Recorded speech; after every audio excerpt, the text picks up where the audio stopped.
इसी तरह के एजुकेशनल वीडियोस को पाने के लिए हमारे चैनल को लाइक कीजिए, शेयर कीजिए, सब्सक्राइब कीजिए और बेल आइकॉन को ऑल पर सेलेक्ट कीजिए ताकि आप हमारे सभी वीडियोस को सबसे पहले देख सकें। बिस्मिल्लाहिर्रहमानिर्रहीम। अस्सलाम वालेकुम दोस्तों, आज हम देखेंगे सबक नंबर 5, बरतानवी हुकूमत का उरूज। तो आगे बढ़ने से पहले मैं आपसे दरख्वास्त करता हूं कि अगर आपको हमारी वीडियोस पसंद आ रहे हैं तो इस वीडियो को लाइक और चैनल को सब्सक्राइब कीजिए। तो सीधा बढ़ेंगे हम मश्क की तरफ। तो मश्क में सबसे पहले है अहद मुआवनत पॉलिसी को जारी करने वाला। तो अहद मुआवनत जो है पॉलिसी को जारी करने वाला था लॉर्ड वेलीज़ली। लॉर्ड वेलीज़ली जो है अहद मुआवनत पॉलिसी को जारी करता है। इसी तरह है रॉबर्ट क्लाइव ने डैश के साथ मुआहिदा किया, तो वो था शाह आलम सानी या फिर शाह आलम दुअम। नंबर 3 है वो साल जिसमें रेगुलेटिंग एक्ट नाफिज किया गया, तो वो था 1773। और नंबर 4 है जिसने मसले अलहाक पॉलिसी जारी की, तो मसले अलहाक को जारी करने वाला था लॉर्ड डलहौजी। लॉर्ड डलहौजी जो है मसले अलहाक को जारी करता है। यहाँ पर नीचे सवाल नंबर 2 दिए गए सवालात के जवाबात एक लफ्ज़ या फिर एक जुमले में दीजिए। इनके बारे में थोड़ी ही देर में आपको मैं बताऊंगा। आगे देखिए, इन सवालात के जवाबात 2 या 3 जुमलों में दीजिए।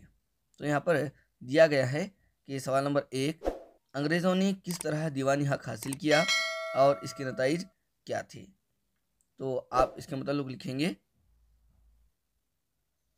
बरतानवी गवर्नर रॉबर्ट क्लाइव ने शाह आलम दुअम से मुआहिदा करके दीवानी हक हासिल किया।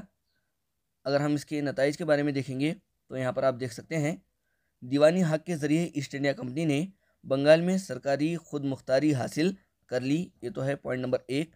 इसके बाद इसने टैक्स लगाने और जमा करने के मामलात में भी आज़ादी हासिल कर ली।